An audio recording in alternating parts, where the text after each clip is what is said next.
to give the Chamber at the conclusion of the hearing the full ID numbers of everything that I've talked about. And if the prosecution obviously wants something as well, he can... Afternoon, Madam President. I would just ask my friend if he can read out the tab numbers, because every item per the Chamber's instruction has a tab number. So even if my friend doesn't read out the entire ERN of the page he's citing, the lines, if he gives us a tab number, at least we can check his homework in real time. Merci beaucoup. Thank you very much. Counsel, are you in agreement with this position taken by the prosecution? Well, the representative of the OTP. Mr. Kaufman, yes, ma'am. Judge Motek, please proceed. I now come to ask myself another question concerning the nature of a common plan theory which applies equally to its subjective requirements. Has the prosecution shown substantial grounds to believe that Rodrigo Duterte's implementation of its fantasy criminals scheme was of such a nature that the murders detailed in its 49 charged incidents would have ensued as a virtual certainty in the ordinary course of events, and that he foresaw that they would occur as a virtual certainty in the normal course of events? Let us take a moment so that I can assure you that these wonderful words, virtual certainty, actually do exist in the court's case precedent and are not a fiction of my own. If you will, please display the first of two citations from the Abdul Rahman, otherwise known as the Ali Kushaib trial judgment from 2025. First of all, paragraph 795. While the common plan between individuals need not be specifically directed at the commission of a crime, it must nevertheless involve a critical element of criminality, meaning that in the context of the specificities of the case, it was virtually certain that the implementation of the common plan would lead to the commission of crimes. We can have a look at paragraph 706, and it talks about the general knowledge requirements, which I am sure Your Honours are very familiar with. So, with respect to the question whether the common plan entailed the occurrence of murders as a virtual certainty, the answer is an emphatic and resounding no. First of all, let us recall what the prosecution defines as the former president's list of high-value targets, what the media calls the kill list, and what one of Mr. Edward Jeremy's quoted witnesses referred to as the dead list. The number of individuals on this so-called kill list, the very list on which the prosecution relies to show that the knowledge that death would ensue, is 4,817. Those who are actually neutralized dwarfs in comparison and stands at 248. So, assuming that neutralized actually means killed, which it does not, then there is no virtual certainty attributable to Rodrigo Duterte that death would ensue from this kill list. Rather, a 5% chance. Let us have a look at a bar chart for exactly the same figures used by the prosecution as distributed geographically.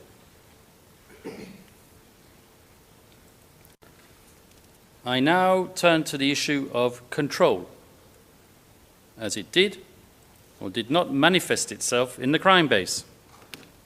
In other words, can it safely be argued that substantial grounds exist to believe that Mr. Duterte's supposed diktat filtered its way down from his mouth and via his co-perpetrators to those who were supposedly going about committing these murders.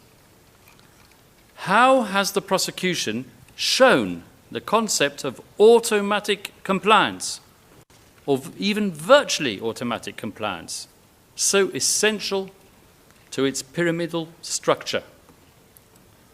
Well, by and large, and judging from Ms. Robin Croft's submissions, it would appear that the concept of automatic compliance is substantiated by reference to subjective comments made by perpetrators who talk about their will being controlled.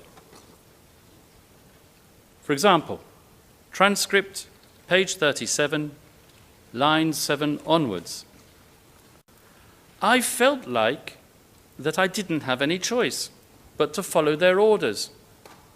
It wasn't possible not to obey his commands. Another example. Transcript, page 38, line 17. Co-perpetrators controlled the will of the physical perpetrators. End quote. According to the prosecution, members of the Davao Death Squad had to seek clearance from Mr. Duterte to conduct killings in Davao City.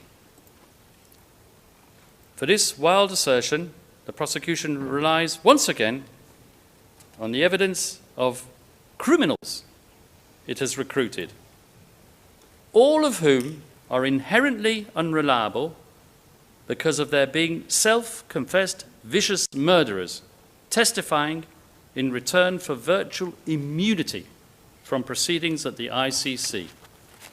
We shall analyse the testimonies emanating from these individuals in detail later in my submissions. Now, I can see Mr. Nichols scribbling away there, but I shall be referring to what are called statements of limited use. As for the other modes of liability charged, ordering under Article 25(3)(b and Article 25(3)(c), aiding and abetting, as I have said, no smoking gun, no evidence of a direct order, solicitation, or inducement with respect to any one of the 49 incidents. No documentary record exists of a presidential order. So how could these orders have been transmitted for the purposes of Article 25(3)(b)? Well, unless Mr. Nichols envisages mental telepathy, I think that we can discount ordering. The prosecution has failed to elaborate in its oral submissions what it means truly by soliciting. If it means the ambiguous public speeches, then it is difficult to reconcile the frequent exhortations to self-defense with soliciting, unless, of course, you accept that Mr. Duterte super craftily inserted these exonerating comments into his speeches in order to craft himself a defense when the day of reckoning would come. As the prosecution asserts, speaking with a forked tongue, sometimes speaking his mind, sometimes saying what he wants you, your honours, to hear. Furthermore, generalised statements months before specific incidents do not establish causation or instruction. For aiding and abetting, there is no reliable evidence that Mr. Duterte provided practical assistance, encouragement, or moral support that substantially affected the commission of a crime, with knowledge of the perpetrator's intent. And finally, on modes of perpetration, motive liability. I would beg you not to take heed of Ms. Paulina Masseter's assertion that Rodrigo Duterte failed to prevent or punish. The prosecution has not charged command responsibility under Article 28. And the reasons for that are clear. It is the same reason why it cannot prove ordering. There is no ascertainable chain of command descending from Duterte at the top via the co-perpetrators, so-called co-perpetrators, all the way down to the crime base. As I said, it all breaks down at the level of the co-perpetrators. And I would ask you very respectfully not to exercise your discretion to requalify pursuant to Regulation 55 of the regulations of the court. But if you do, and you shouldn't, I respectfully submit, you should order the prosecution to resubmit its document containing the charges and its pre-confirmation brief as amended, and to release Mr. Duterte in the interim. Now, I have finished that section of my submission, and I will now turn to the witnesses themselves, and I will be very careful not to mention anything that I'm not meant to. And I will discuss, first of all, the general reliability. A genuine criminal investigation is meant to be directed at establishing the truth. It is meant to elicit facts in an impartial manner and not to present witnesses with a preconceived idea and to seek confirmation thereof, whether it be by way of leading questions or anything else. By this, I mean that the golden thread linking practically every one of the interviews of the prosecution's so-called insider witnesses, who are, for the most part, ruthless criminals, is the a priori targeting of Rodrigo Duterte. In my submission, no real attempt was made to perform this duty of examining exonerating circumstances, or even to establish the existence of other actors who might be responsible for the high incidence of deaths in the context of the war on drugs. Most prosecutors will collate the evidence and thereafter analyze it and decide whether to prosecute with a view to obtaining a reasonable prospect of conviction, which is indeed the standard supposedly applied since Mr. Karim Khan assumed the role of chief prosecutor. A prosecutor is not meant to choose his target in advance and then find the evidence to support a preconceived desire. Now, I'm not going to engage upon a wholesale forensic analysis of the credibility of each and every witness. I am long enough in the tooth to appreciate that issues of credibility and weight are not normally litigated at confirmation, but are left to trial. This case, however, is unique. And as I have said, the prosecution's star witnesses are self-confessed murderers. And most of their statements were taken by the prosecution's investigators with the assurance of limited use. Namely, that anything self-incriminating would not be used against them in proceedings at the ICC. Although Mr. Nichols will undoubtedly tell you that these agreements of limited use are not to be understood as the grant of immunity from prosecution, for all intents and purposes, they are. And I am prepared to wager that we will not see even one, not one, of these incriminating witnesses in a dock at this court, nor in the dock at any court anywhere in the world after they have been rehoused and given protection at considerable expense to the state parties funding this court.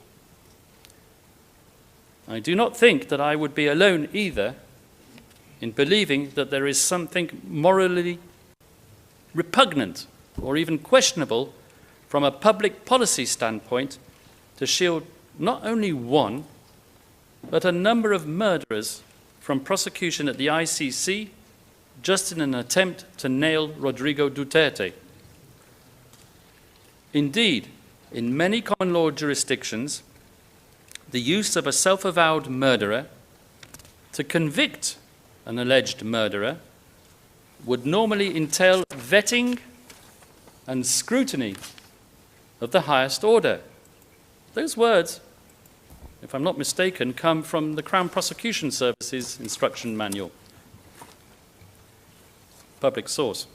In fact, I would suggest that it would normally only be approved, firstly, when it is considered of more value to have a suspected person as a witness than as a possible accused. Secondly, whether obtaining the conviction of an alleged murderer is more important than the release of a self-confessed murderer. And finally, whether it is likely that a conviction could be obtained without the cooperation of the self-confessed murderer, or a number of them.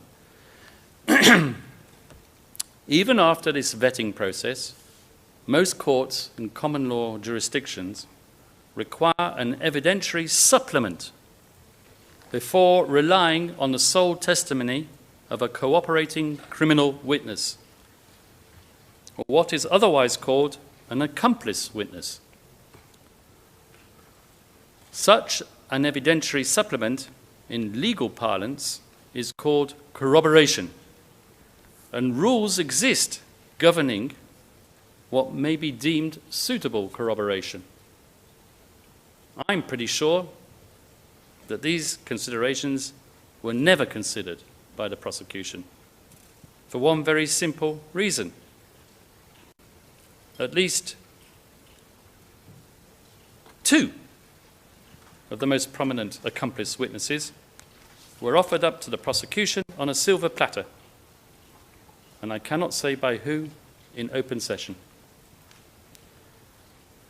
Neither the Rome Statute nor its accompanying texts regulate the way statements of limited use are employed.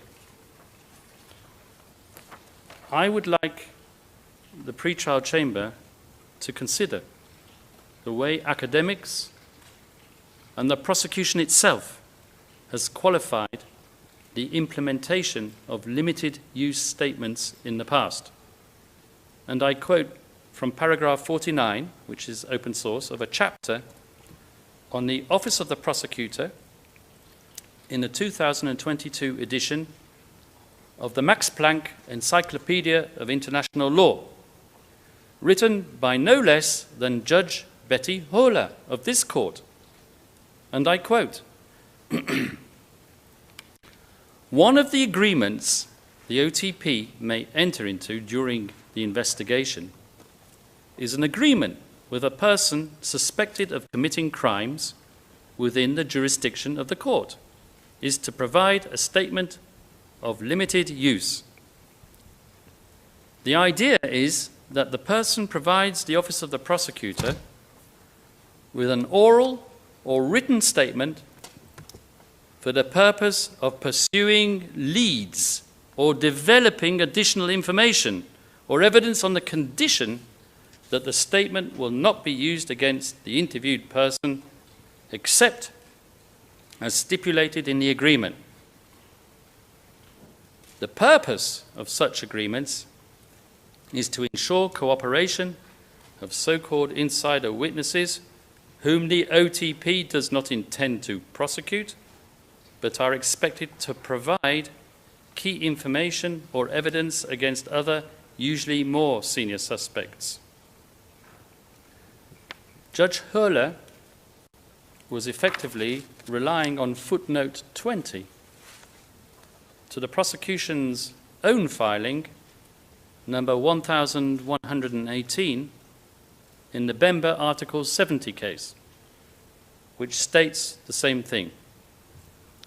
Both sources stress that limited use statements should be used as a rule to pursue leads or to develop information, but not apparently, outright at any rate, to serve as the key and main testimony against a suspect.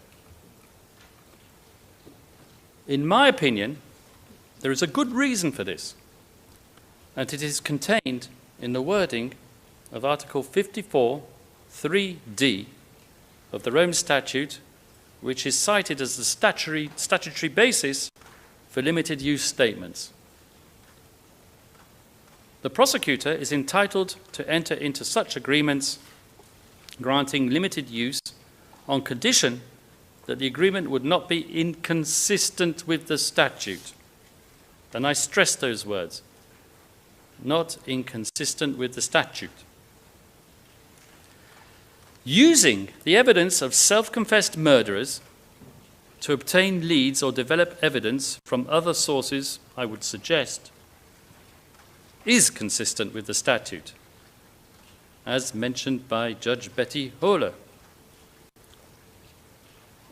To give a get-out-of-jail card, however, to a whole bunch of murderers in order to fix liability to another, albeit pre-selected individual, also selected of murder, is, in my opinion, totally and wholly inconsistent with the object and purpose of the Rome Statute, which, according to its preamble, oft cited by the victims and the prosecution, is dedicated to the eradication of impunity.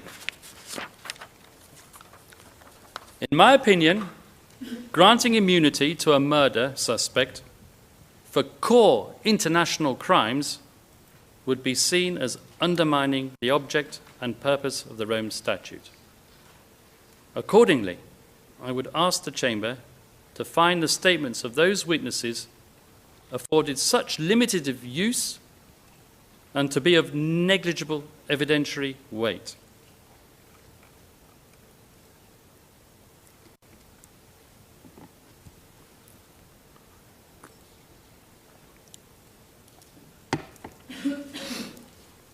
Another issue pertaining to the general credibility of the prosecution's witnesses is the way in which they were recruited. In my opening remarks a couple of days ago, I talked about the general fairness of pursuing charges brought by a prosecutor who was formerly a representative for more than 100 victims of Mr. Duterte's alleged crimes. I also talked about a recorded telephone conversation in which one of the participants bragged about acting as President Marcos Jr.'s silent partner for channeling witnesses to the ICC. Apparently, I raised the presidential spokesperson's hackles considerably, so let me quote a bit more so that I can assure her that my cognitive faculties, which she doubted, are in fact intact. And this is what this covertly recorded individual, who I am forbidden from naming, said. They cooperate through me, since I don't hold a position, redacted. But we are able to do it. So what? What happened here is an ICC investigator will give me a list of witnesses, documents they need to bolster the case against Duterte, then I provide it. I give it to the different agencies so it can be approved. There are witnesses who need a pardon. I get the authority from the president, and they are granted a pardon. Basically, like that, it becomes a priority mission of the government. I don't think I've disclosed here, Madam President, any working methodology of the Office of the Prosecutor.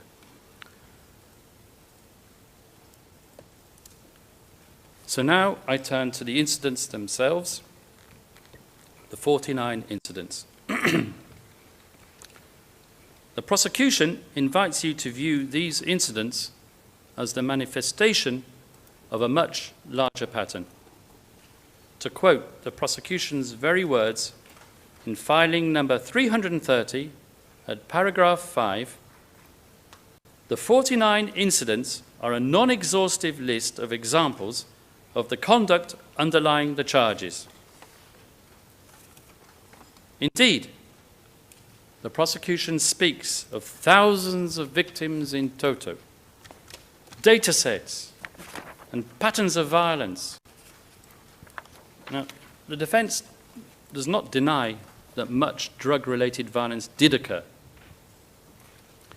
It was occurring before Mr. Duterte assumed the reins of power and continued, as we have shown, by way of a sharp increase after he left office. But these grandiose visions of the prosecution are of no avail if the core criminality and incidents alleged in its document containing the charges are not made out.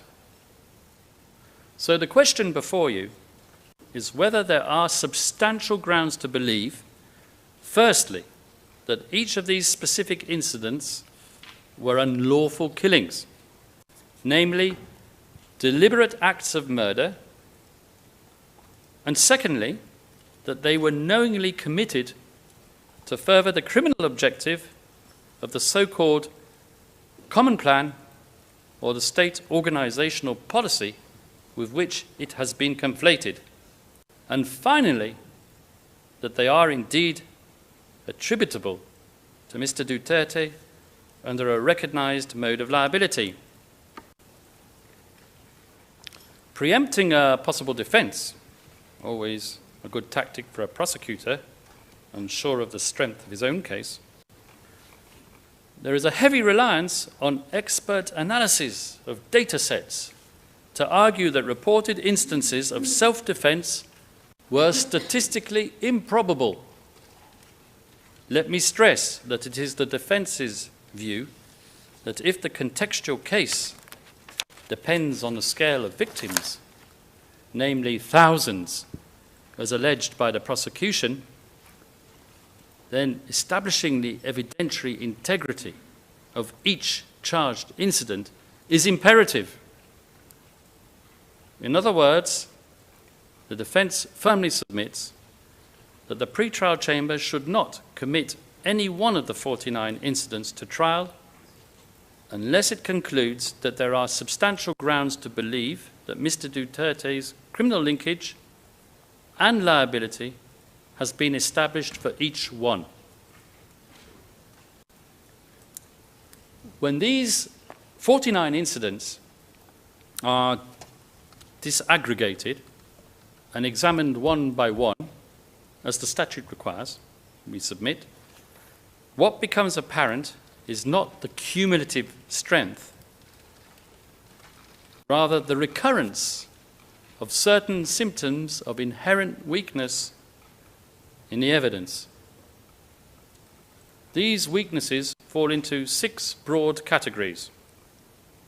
The first is the over-heavy reliance on the testimony of cooperating witnesses who are inherent criminals with an inherent propensity to be unreliable and whose statements, as I mentioned, are not corroborated by external evidence. The second, hearsay attribution, or in less legal parlance, incriminating statements heard from a source twice or even 3 times removed. The third weakness, which infects the evidence, is the fact that some of the victims are unidentified, making it virtually impossible for the defense to pursue its own lines of inquiry.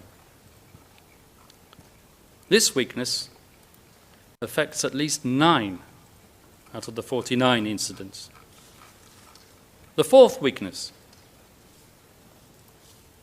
documentary records, such as police and forensic reports are at variance with and are contradicted by testimony of a single prosecution witness. Fifth, the hoary old chestnut of conflicting statements emanating from two or more witnesses testifying to the same event, some contradicting one another, some contradicting even themselves. And finally, the sixth weakness being the repeated absence of any evidence to link the hitmen to our client, despite the prosecution's best efforts to chivvy such linkage out of them. The defence will now show how these identified weaknesses reduce below the substantial grounds threshold the evidence for these incidents in the three counts as they appear in the document containing the charges. Count 1, the alleged murders during the mayoral period.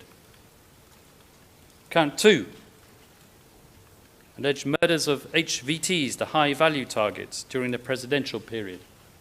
And count 3, barangay clearance operations also during the presidential period. So I shall start with count 1.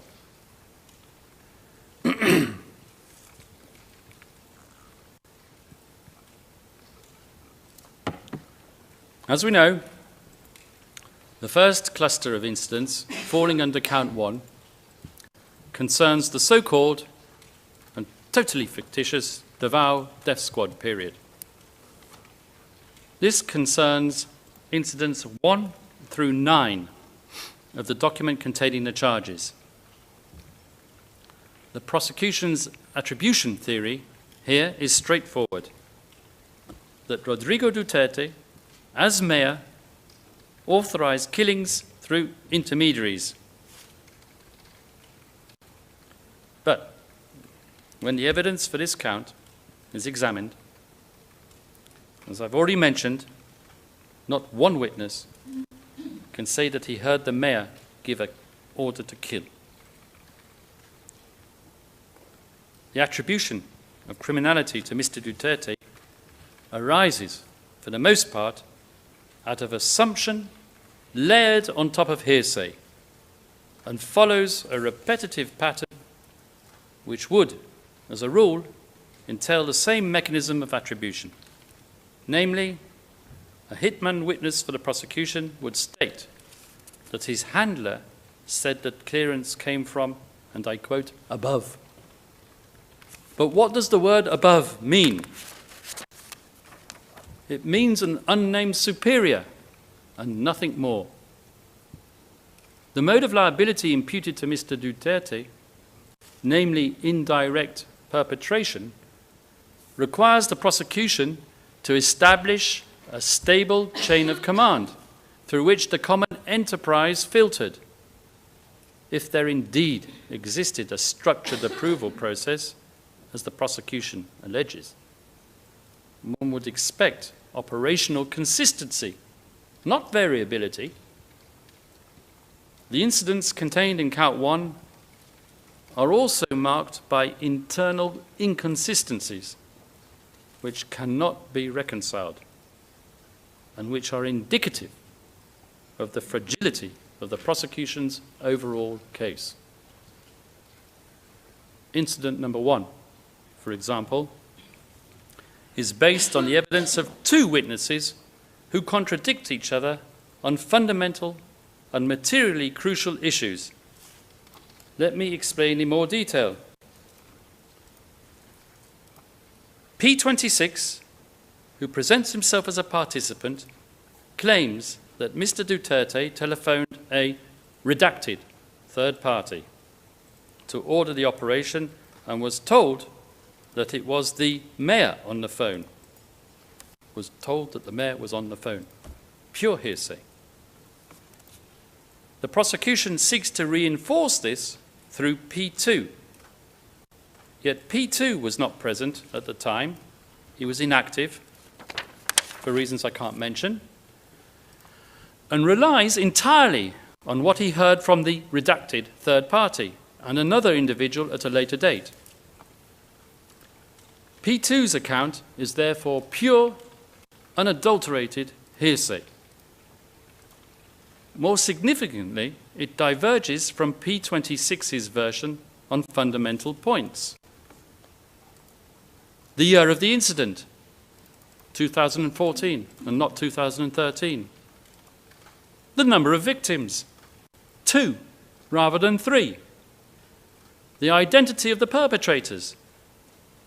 The channel through which alleged clearance was conveyed, via driver and bodyguard, to a different DDS member rather than through redacted. And if that is not enough, the method of killing, strangulation rather than stabbing, these aren't minor inconsistencies. They concern the core factual matrix. If the pre-trial chamber is unable to determine even these basic